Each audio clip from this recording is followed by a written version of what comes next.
ku labarin so, zan ba ku labarin so. Na gode Allah mai girma da ka bani baba, ka bani umma na tun wanka ma ban iya ba, ta shayar da ni dai ɗawainiya ta ba ta gaza ba, ta ɗora ni kan hanya mai kyau da ba zan bace ba.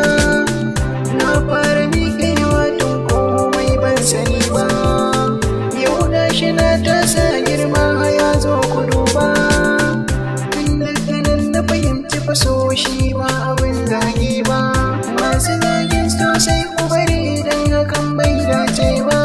Sau da ƙauna su ne asali na inda duba, ni ma ina so zan fara ba zan iya ba.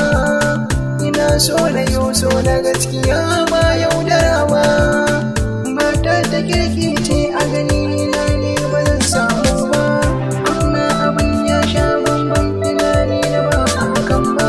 Kana da ka Allah na rasa duniyar in ka duba, bakan taho da aboki na sai ya ce min na duba, na waiwaya sai na kyakkyawa fara ba a bar kushe ba, jikina ta ta sanya hijab dogo ba mayafi ne ba, da ganin ta ka san kowa haƙin wanda bai samu ba.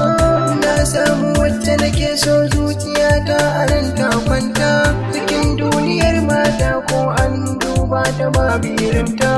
Yar fara ce kyakkyawa zuciyata tana ƙaunarta, ko da yaushe in na kwanta sai dai na dinga tunata. Na yi ƙoƙarin samun lambar ta domin fakar na rasa ta, kashi da doka a gidansu waya ma masu san ɗauke ta. Wani lokaci muka zauna ko ɗaya da mayayanta, muna cikin hira muna shewa wasa irin na abota.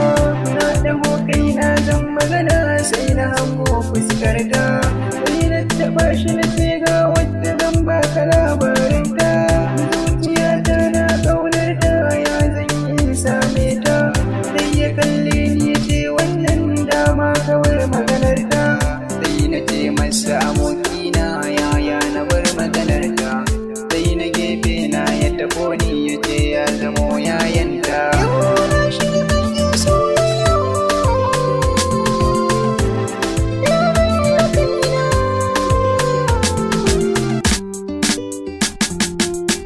Ya zanyi ne ku taya ni a zuciya banda tunani, aboki ya sa ni a sauri, yau gashi na shiga rauni tunani